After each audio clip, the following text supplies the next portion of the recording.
and we are live right now with a member representing Enugu North and South Federal Constituency, the person of Mr. Chimobi Atu. Good to have you. Good morning. Welcome, sir. Thank you so much for having me. So we're talking about the economic realities of Nigeria as it stands right now. Everyone is complaining. In fact, this morning's paper, governors complained and said that things are harsh. They are admitting that things are harsh, but then they are still backing the economic policies of this government. I don't know what your reactions are, but first of all, I just want to say that I've followed you since you came into office in June 2023, and I've seen the empowerment programs that you have consistently done in your constituency. I wanted to find out how, for you, the people of your constituency are responding to this particular interventions that you have done. I know of the interventions on empowerment for women, for youths, and there are so many really. How are people responding? And do you think that Nigerian youth are ready to take the bull by the horn, especially as it relates to what we're facing right now? Thank you very much for the question. I'll first of all thank the Enugu North and South Federal Constituency for believing in us, because without them, we won't be where we are. For the question you asked me, how do they feel? How are they responding? I will tell you comfortably that they are happy with what we are doing. Because I told them, it's only my face that we use to contest the election. It's my face that I see in the National Assembly, but all of us are together in that. So anything I want to do, I consult them. What do we do? I don't want to give my people white elephant projects, costly but worthless. I always like to give them what will impact their life. As you said, the hardship in the country is so much because Nigeria never thought of going out from consumption to production. They dwell mostly on consumption, not in production. And that is what affects us so badly. We are trying to do our best as a lawmaker, knowing fully that we are not the executive. We don't have our allocation. Our own is to represent the people, say what they want us to, because it's their mandate. Absolutely. I mean, but again, some people will say that you people are there, you are in government, you should be able to tell the president this particular policy, can you just stop it? Our people are complaining. I'm sure you have heard these complaints. It's not like you live with this, you live in that community, so you know these things and they come to you every day. So they're saying that this position you are taking is not their position. Oh, it's government that is executed, you are not your lawmaker. But how come that the National Assembly is not telling the presidency, look, this particular one, drop it. This increase is too much, drop it. I will comfortably tell that we'll do so. You know, sometimes the national politics might not be the same like what you play in your house. Some people, set of people that benefit from it. You know, in politics they say majority carries the votes. You may render your own voice, but what matters is that how do they do it? We have been saying it. Even the hardship is striking everybody. Both the big, the small, and whatever you may think of. True. Because representing the people, and you know the kind of number of calls you receive in a day is so alarming. You know the people are suffering. And you know, in a country or in a state or in a community, one person is rich. I'll comfortable tell you that person is the most poorest person. We feel the heat so much. You move on the street, seeing that people are fighting because they can't even have a food to eat. Even water, good water to drink. It affects every one of us. I feel for Nigeria. I feel for myself. I cry when I see people suffering. That is why, in my own little way, I try to do my things. Like the empowerment you are talking about, the palliative. Anyone that I got from the government, I will come and deliver it to my people. Because to know if that will ease off the stress they're undergoing. Because I know if they're happy, I'll be happy. If they're sad, I'll be sad. Like you said that some people, they might not concur to the policies, that is going on. But I want to ask, what role is NAS playing, in formulating policies that alleviate this hard cost of living, policies that will help, to tackle inflation currently? Okay, price control is meant for the executive. You only make laws, they are the one to enforce it. It's easy to make laws, but who will enforce it? The police, the army, all the security agencies, they get their direction from the executive. What will you do? When you check the Nigerian constitution and the laws which we have made, you see it's a very beautiful. Who will execute it? And law doesn't give us the power to execute it. It's the executive that gave the power to execute the laws. We're doing our best. Okay, so your empowerment has empowered a lot of people. There are still some that are still ongoing as we speak. Yeah. I understand that. So maybe you would tell us a little bit about it, the several ones that you have done, and then the ones that are still ongoing, and then your future ones, because I also know you have these plans. I've spoken to a few of the people who have gained a thing or two, and they also mentioned that I've spoken to them, and so you just tell us those empowerment programs that you have done. Okay, let me start from last year. Last year towards January, the then SS3 students, when they want to write their WAEC, I found out some of them, I was moving on the street, I saw one little girl. I was asking her, why don't you go to school? Because I felt that she should be in the school. She said that he doesn't have money, that he's supposed to enroll in WAEC or NECO as at that time. I said, damn, why don't you? He said that the father and the man has nothing to. And she's hawking pure water. Wow. I feel so bad. I said, has he gotten to that? I asked her, what's the name of the school you attend? I was thinking maybe he'll call a private school. He says it's a government school. I said, it's not that the parents is so rich to put her in private school. Even at that government school, they can't even afford to pay for her WAEC and school fees. I feel so pained. I said, okay, no problem.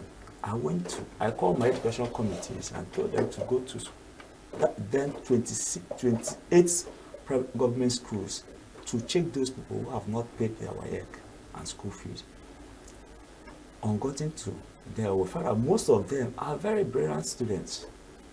But the problem is that their parents cannot afford to it. And education, if you want to get things right, educate the society. All these criminalities and other things will be a thing of the past. We'll have to pay for their WAEC and their school fees.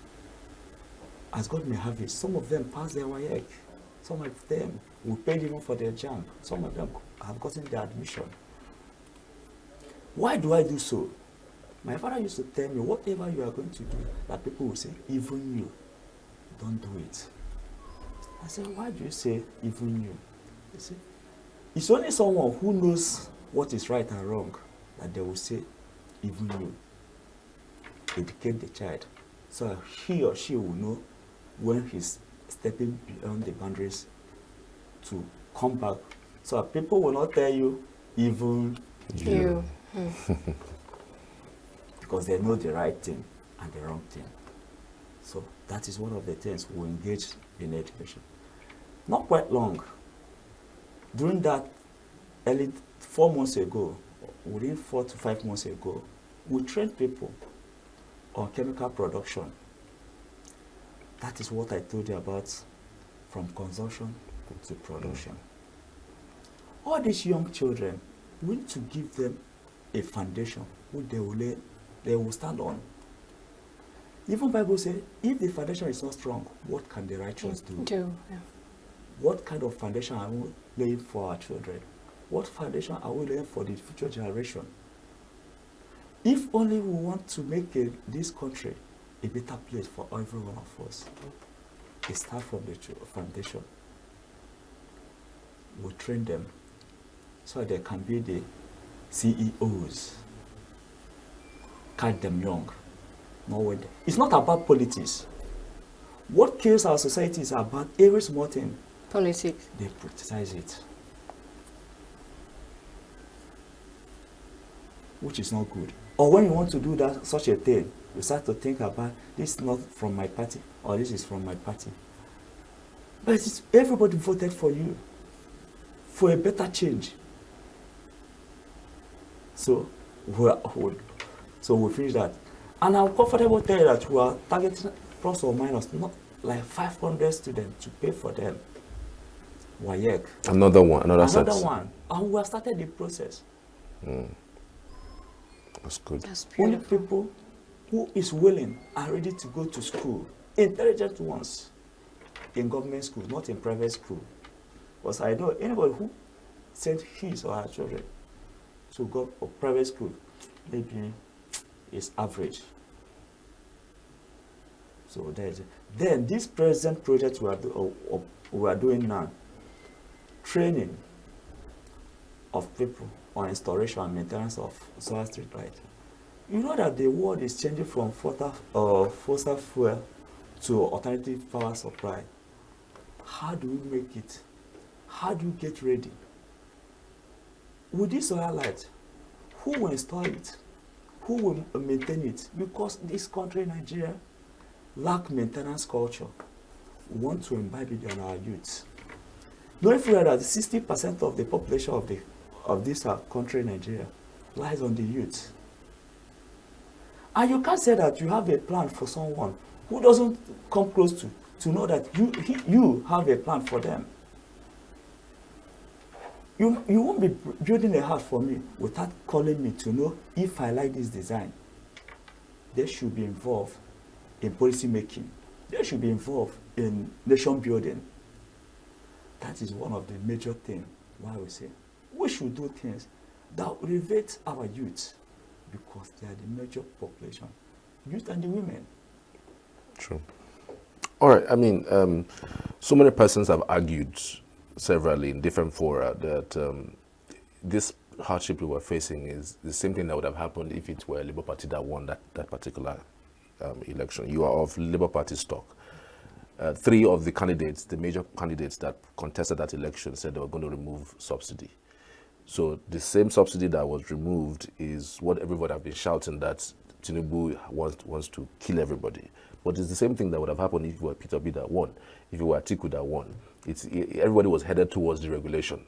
And it's just what is going to happen. So no matter what, do you think Labour Party would have done differently? What specifically do you think Labour Party would have done differently if they had won that particular 2023 elections? Even those people that are saying it know that Labour Party, our leader Peter B, will do more better. Because they say, uneasy lies the hairs are where they're crowned. You check the antecedent of what he has done before now. Not about because you want to contest the election, everyone wants to be in the power without having plans. You define your goals and work towards it. The policies they made is because of the hard work, what Peter B said that he would do. And he has the plans of doing it. They just jump into it because Peter B said that he will remove the fuel subsidy. He has a plan. If he remove it, see the alternative. Okay. Okay, now, they remove their own. Do they have alternative? They don't have plans. Labour Party has their plans. So what would have been the alternative if the subsidy had been removed on the Labour Party? One, the alternative is that we bring Nigeria from all walks of life, experts. We'll start telling them what do we do to build our nation. All of them will bring them their own ideas. Not compensating them because of you are from my party. You go for technocrats, people who knows it. You will recall during Goodluck Jonathan invited Ikonji Iweala. You know of it. They invited Professor Batinaj in power and many other brilliant Nigeria who helped in the economy. And you see that things were very more better. So I know if Labour Party were in the party or in the government, things will even be better. Even hearing that the P2B is in the government, all these corrupt leaders, they will flee away. But because of maybe, you know, I used to tell my friends, a man can only see where his or her eyes can take him. I'm not saying that these people are not doing great, but they only see where their eyes have taken them. But I know that P2B will see more better. He will see far. Let's talk about the party politics. Recently, there was a summit in Abia State where Peter Obi handled, and there was this interim chairman that emerged. Then Abure went to court, and court said that he was the authentic member of the chairman of the party. And I'm wondering, what is the extent of that crisis? Where are we now in that particular crisis? Who is the chairman of the party, and where you were headed to from the standpoint of where we are right now? My brother, even in a family, you have more than 2 or 3 kids. You must have a challenge with the ability to handle it. No party that doesn't have issues, but you can know that our own issues is not an issue. It's not? It's a brotherly love. We'll handle it. We disagree. No, because okay, again, it's not an issue, it's a formal issue. We'll disagree. Informal crisis. I mean, it was shocking because the entire people of the Labour Party stock went to that Abia convention. Yeah. And Abure, was really, really furious. And at some point, he even mentioned that the 2027 ticket is now open for everybody because he actually was reserving it exclusively for Peter Obi. So, we're in democracy. Okay. You have freedom of speech. You can say whatever you want to. Even 2027, if you want, you can contest. True. Nigerian Constitution said that in as much as you are up to 18 years, you are eligible to vote and to be voted for. That is the thing. Saying that it's open, who closed it before? So, like I said, in Labour Party, we are family. Okay, so who is the Labour Party chairman right now? You are not a Labour Party man. for the benefit of people who don't know. All I know that we will have our leader. Okay.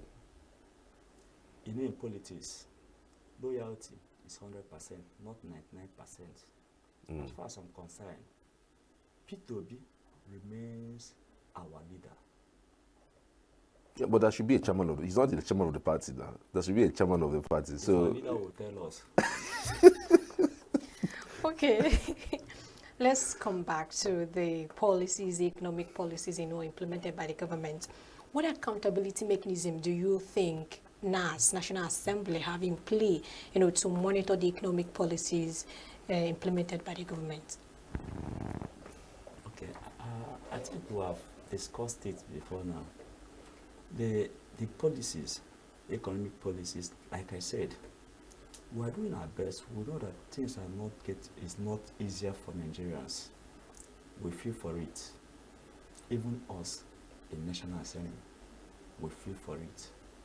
But we are trying to, because in National Assembly, we have the leadership of the National Assembly has constituted a committee that will go and discuss with the executive, because things are not working the way we felt it should.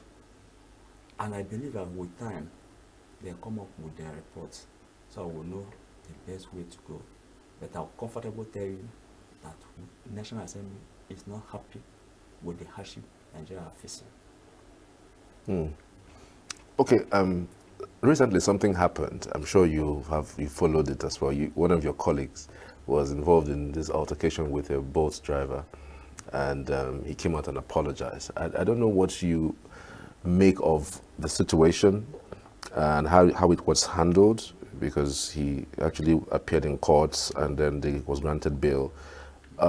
What role do you think as individual rep member should play in terms of these kinds of interactions and relationship between you and ordinary Nigerians? Actually, it's so sympathetic to see such a thing. As someone representing the people, you should care for them, even though sometimes emotions, you may be taken away by the emotions. I would even say that there must be something that leads to that. Does it mean that that cab person, in quote, as they said, knows that there will be a challenge that made him to start videoing it? What triggers it? You know, sometimes we are human. There will be something that someone will tell you. You remember those days when Zinedine Zidane, they are playing ball, the finals. One of the players just whispered to Zinedine Zidane, "Black monkey." But because he couldn't hold his temper, he knocked the person. I'm not trying to defend the person. I condemn the action in total. But we should look at what causes it. What did the person say to the person, the lawmaker? Even Bible said that pray for those in authority because there will be a challenge. He might not be in a good state of mind because of the calls he has been receiving from his constituents before the incident. And you can hear that. You notice when he was making a call, say, "Why do you send this person to my house?" Maybe the person have said something or have done something that provoked him. But then, I will even say that he's supposed to hold his temper to find a better ways to handle it. Because I know, maybe because of hunger. And I will tell you comfortable that some people, you know, being in a relationship, even people, your political enemies will use someone just to aggravate you, to make you to be angry, just to rubbish you. You recall when we won our election, some people started saying that we are a bus driver. You know that. You heard that. Yeah. And I laughed. They want to make me to be angry. But come to think of it, I say, okay, if I'm a bus driver, which means I'm a Nigerian, I'm supposed to vote, and I've been voting for people. And I have the right to be voted for. And I'm a graduate. I went to school. I'm not a criminal. Being a bus driver doesn't make me to be a criminal. Absolutely. I'm a Nigerian. And I have something I'm doing. It even shows that I'm adding to the economy of Nigeria. Unlike those people that have been there without having anything they are doing. They want to make me to feel, I'm not this, I'm not that. But yes, the answer I gave to them, yes, I'm a bus driver, but not a commercial bus driver. Taking my people where they ought to be, not where they want to be. And that is what we are doing. Nice one. Okay, so to wrap things up right now. When Labour Party came, I mean, everybody was really excited. The vigor you guys used and sweep, some of those votes in the southeast, even in Lagos, Labour Party won, Abuja, Labour Party won. But it does look like this momentum is beginning to dwindle, beginning to come down. There was this accusation that you people have now started collecting SUVs, collecting cars from the federal government, and so you are supposed to have rejected it. So one would wonder really what has happened to Labour Party. Are you people losing steam? Are you joining the bandwagon of the places that Nigerians want to move from? What exactly are we looking at? Okay. I'm from a Labour Party. Yeah. What will you say about my activities in my constituency? Am I doing great or am I doing bad? I'm doing what I'm supposed to do. In the issue of that SUV, even before being a National Assembly member, I know I have SUV. That SUV they gave to you is not your personal SUV for oversight. I hope you know that. Yeah. It's not us that bought it. It has been there. Even those people that have been there before now, they must give you an SUV for your oversight.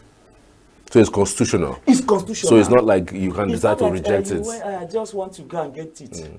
Even in Enugu state or other states, you see a commissioner, they give them SUV. What they use it to do? It's not for oversight. To use it to go and do their jobs. yeah. Are you supposed to use your private car to do government work? Knowing fully well that with time, you are representing the people. It's not about you. It's about the people that you are representing. If you don't get the car, the same people will say, they gave other constituency, and you didn't get their own. It's a constitutional matter. Okay.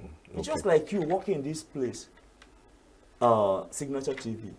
And I know Signature TV has their own Official vehicle. Will you use it or you use leg to go and do it? You remember those days when one of the former ministers for transport was advising Nigeria, let's start to use bicycle. The same Nigeria said that the car would kill that man. What will you do to certify people? In as much as we are doing our job, I don't think. And they gave you only one card. In some states, you see commissioners, you have Prado, you have Hilos, you have backup, you have many. They didn't vote for them. They're just appointed. Absolutely. Honorable Chimobiatu, we'll leave it there. Thank you so much for your insight and input on today's program. We truly appreciate you, and we just hope that you continue, and maybe people around you will learn on how to expand the intervention that you've done to actually reach out to more people, in the constituencies, and so that we can have more people, pushed out of poverty. Thank you so much for your time. Thank you. Thank you for your do time. more. Thank you so much.